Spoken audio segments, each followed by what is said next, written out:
Hola, ¿cómo están? Soy Omar Bustani, esto es Saetas al Viento, análisis y reflexión sobre temas actuales, y la saeta de hoy es bienestar social, adiós al PIB, derivado de la nueva política económica que anunció el señor presidente de la República, que implica todo un reto para el desarrollo de nuevos indicadores. Aunque ya hay bibliografía al respecto desde el 2011, pues no se ha desarrollado en México. Y es muy interesante porque implica precisamente medir algunos aspectos que no se han tomado en cuenta para la calidad de vida, porque antes los estándares internacionales rondaban en torno al PIB, que es el Producto Interno Bruto, muy relacionado con la distribución de la riqueza, que se medía con el PIB per cápita, es decir, de la riqueza nacional neta, descontando costos de operación, impuestos y demás, de lo que quedaba como ingreso de las exportaciones con relación a las importaciones, pues se dividía entre el índice poblacional y se obtenía un indicador. Ese indicador denotaba cuánto, en teoría, recibía una persona por año medido en dólares, y eso daba la medición de la distribución de la riqueza en México.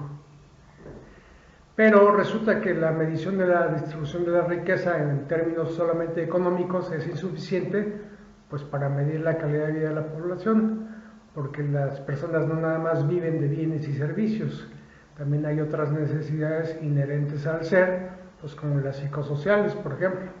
Entonces, pues ahora la nueva política económica que presentó el señor presidente, la filosofía que se puede leer en el documento, pues es precisamente darle prioridad al bienestar social. Y esto implica que pues tengamos que ver temas relacionados con estándares de vida material, es decir, ingreso, consumo y riqueza. Cuánto percibe una persona al año, cuánto consume, es decir, bienes y servicios, y su capacidad de ahorro. Otro indicador interesante, muy importante, es la salud. Aquí vale la pena recordar que la salud pues no es solamente un derecho humano relacionado con el acceso a servicios médicos. El derecho a la salud implica tener una vida digna con todos los elementos que permitan el desarrollo integral de las personas. Entonces, hoy nos estamos dando cuenta que no puede ser un servicio privado, que tiene que ser un derecho humano general, y además pues de primer orden. La prevención es fundamental en temas de salud, no solo para conservar los niveles de salud poblacional en estándares buenos, sino también para ahorrar, porque los imprevistos como el que tenemos ahorita pues nos están elevando los costos de operación en el sector salud y en otros. Un tercer nivel de indicador que se va a incorporar es el de la educación. Y no hablamos nada más de tener gente que sepa leer y escribir, sino que estamos hablando de niveles de educación que les permitan a las personas tener herramientas de desarrollo integral, poder conseguir empleos, poderse desarrollar en los sectores productivos. Aquí hago un paréntesis porque el tema de preparar jóvenes que ahorita tienen licenciatura, maestría, incluso doctorado, pero que no tienen empleo porque no hay oferta laboral para ellos, pues nos está implicando un problema social que cada día se hace más grande y que es necesario abordar en otro capítulo.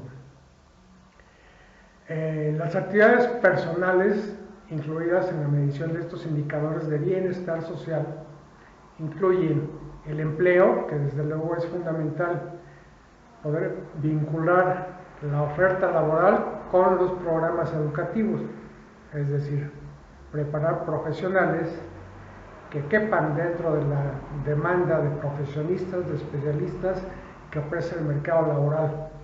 Muchos estudiantes se van a especializar al extranjero y luego se encuentran ante la disyuntiva de si regreso a México no voy a poder conseguir un buen empleo, o voy a conseguir un trabajo donde no tiene nada de relación con el nivel de especialización que tengo yo. Y muchos de ellos optan por ya no regresar al país y eso pues implica una fuga de capital intelectual para México y una pérdida, una gran pérdida. Es triste ver jóvenes que no tienen acceso a oportunidades laborales a pesar de que se han esforzado mucho por desarrollarse académicamente. Así que no dejemos de lado el tema porque nos impacta a todos. La voz política, por ejemplo, es otro tema interesante, voz política de buen gobierno. ¿Qué quiere decir esto? Ser votado y votar es un derecho humano. Y desde la gobernanza, que es un término acuñado desde la Organización Nacional de las Naciones Unidas, ofrece la oportunidad a través de la sociedad civil organizada de participar en la toma de decisiones de nuestro gobierno. Para ello, pues es fundamental que tengamos un mínimo de cultura general sobre la administración pública para que podamos entender la gestión pública, es decir, las cuentas nacionales, la balanza de pagos, la balanza comercial, los indicadores como el PIB, la PEA, el PIB per cápita, deuda pública externa, que como sabrán ustedes, por ejemplo, en el caso de POBA-PROA, que fue una deuda de bancos que se hizo pública, por ejemplo, nos faltan al menos 50 años para terminar de pagar esa deuda que no era de nosotros, pero que nos las endosaron. Una gran deuda pública externa también que tenemos es casi los 11 billones de pesos que nos dejó el sexenio pasado y que por lo visto es dinero que no se invirtió en la infraestructura nacional, porque pues, no tenemos ahorita la capacidad para producir la gasolina que consumimos al interior y tenemos que importar. Y parece que lo mismo sucede con la energía eléctrica. Un porcentaje importante de la energía eléctrica no la produce CFE, la estamos comprando a empresas privadas. Y pues desde luego pues eso vulnera la soberanía nacional, incrementa los costos operativos y los perjudicados finales somos los consumidores. Son temas que hay que atender, son temas que ya están en la agenda pública y son temas que están a la luz y a la vista de todos. Por lo que es importante que nos informemos, es importante que leamos, que analicemos la información que nos llega para que nos vayamos formando un punto de vista informado, es decir, para que no seamos fácilmente manipulados. Otro indicador interesante que se va a incluir porque lo contemplan los instrumentos de medición de bienestar social a nivel internacional es el tema de las conexiones y las relaciones sociales. Esto tiene que ver con la distribución de la riqueza y con la desigualdad social. Es decir,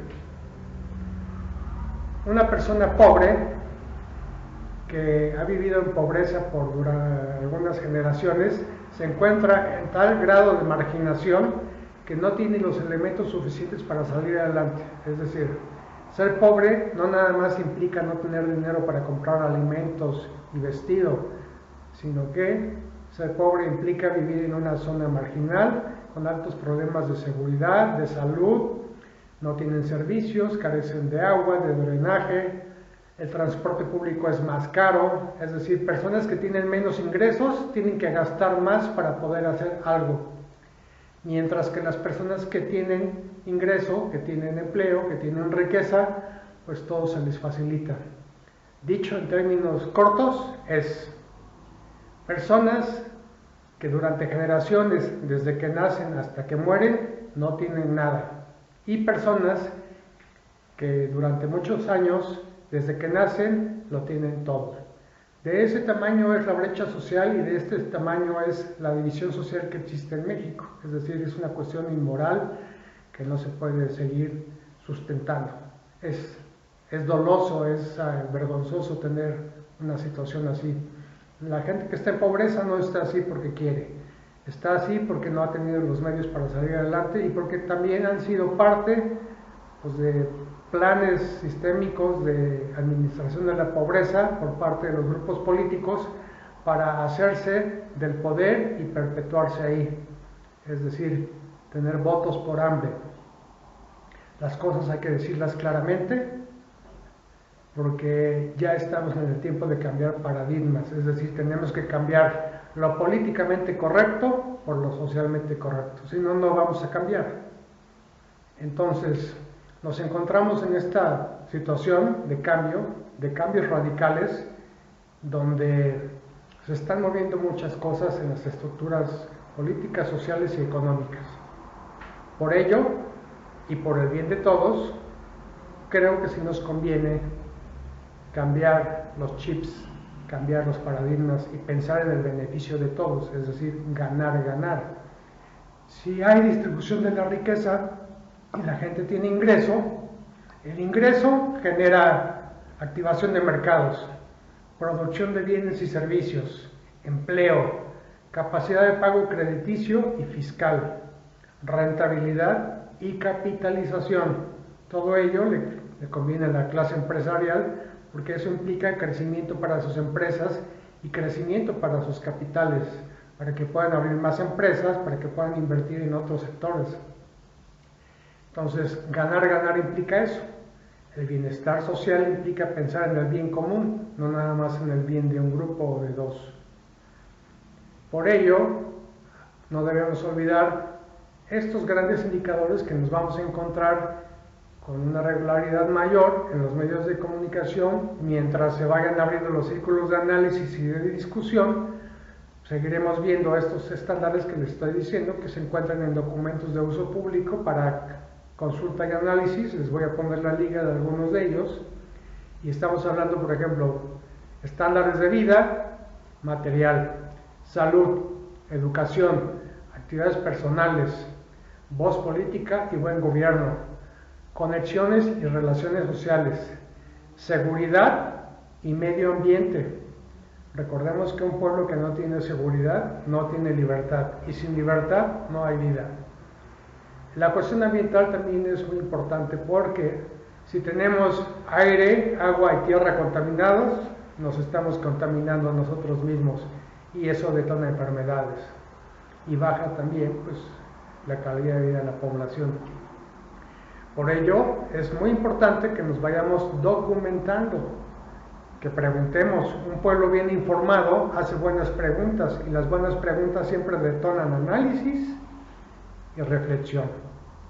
La crítica constructiva siempre es buena, es decir, debemos de reconocer lo que está bien hecho y debemos criticar aquello que necesita hacerse cambios. Pero para que podamos hacer crítica constructiva tenemos que tener información, tenemos que tener propuestas. Porque criticar por criticar sin hacer propuestas no es crítica, solamente es negligencia. Y creo que nos conviene a todos ayudarnos unos a los otros, y más en este momento. Así que la saeta de hoy es: adiós al PIB, hola bienestar social. Recuerden, la cultura la hacemos todos. Cultura que no se comparte no es cultura. Les mando un abrazo, muchas gracias, cuídense mucho.